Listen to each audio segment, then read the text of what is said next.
Shabbat Shalom. Good evening. My name is Zamuna Yisrael, and this is Solonomics 101, the review of last night's discussion between Messianics and non-Messianics. And it took place at Shema Yisrael. I didn't even know it was going to happen, and I was going to shut down for the night. And then I saw it. I said, let me check it out. And I'm glad I checked it out, although my eyes was burning this morning, because it showed a good spirit. It showed the ability to sit down and have a conversation. It got a little bit heated, that I'm used to, and then it calmed and it simmered back down. But I had some questions, and the people had some questions, and the question wasn't answered. So I wanted to say good job, number one. Give thanks for all who came out and who are willing to have this conversation on the record for the people to see. It's a definite contrast to what people are used to seeing. I'll bring up to all who was on the panel on the Messianic and Non-Messianic side. I don't know everybody's name, so I don't want to just big up one person and I forgot the guy who was over here. So big up everybody, and really thanks. We look forward to it. But here's my question now. I got some questions now.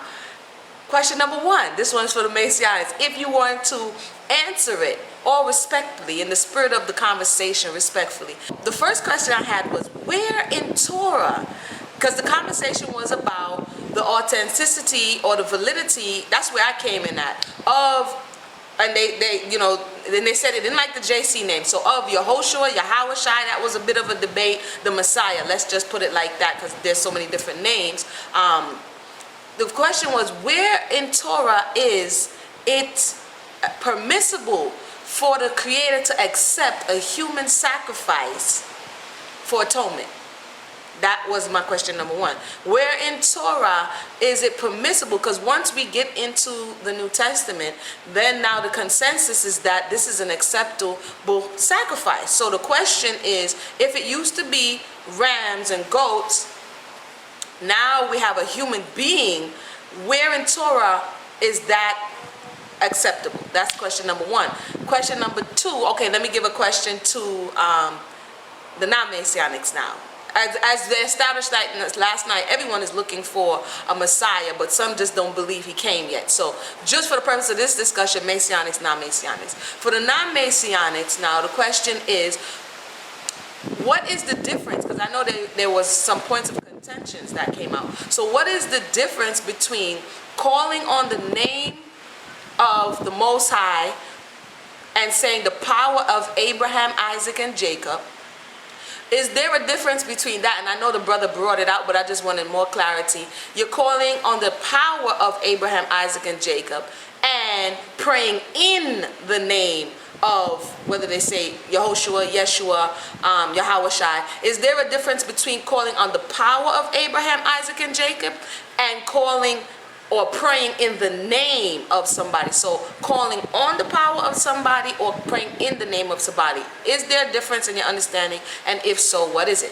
So that was my two questions. I have two more, right? So the next question now for the Messianics is the confusion about the whole thing and the sin offering. In the Torah or the Tanakh, you will see sin offering, but you will also see the recipe or the prescription for the sin offering. And there was two types, to my understanding. Well, there was several types, but one for the individual sin and one for the national sin. Now, national sin offering was given only once a year, which is Yom Kippur, right, in the 7th month and the 10th day of the month. Okay, so how is it that in the story in the New Testament, the Messiah is supposed to have been the sin offering? He wasn't offered up on Yom Kippur, and the sin offering is 2 goats, one goes away and one is killed. He was classified as a lamb, not a goat, and he was sacrificed what is said to be on Passover and not Yom Kippur. So how does that equate if one is going to take the place of what is left in the Torah? How does that equate when that's like 7 months apart? So that's my question for I hope I was clear on that. How do you make the association when they're not even in the same time period to fulfill that specific command?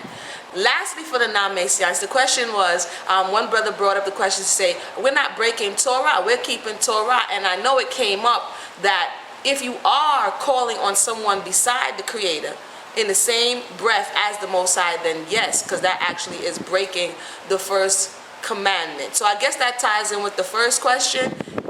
What's the difference between calling on the name and in the name? And then if you could possibly go into a little bit more of how that would be transgressing the first commandment. So that's my questions, 2 for each side. Again, like I said, interesting conversation. I pray it's more interactive as the time goes on. And this is definitely needed in the community. You know, not debate necessarily, but conversation or a dialogue or a discourse that is respectable and that people could tune into. So at this point, like I said, it's getting nighttime and it was a late night. It would have went later if it didn't get cut off. So definitely it was enjoyable and I hope to see more. Once again, my name is Amuna Yisrael. This is Solonomics 101 and I hope to hear from you guys soon. Shalom.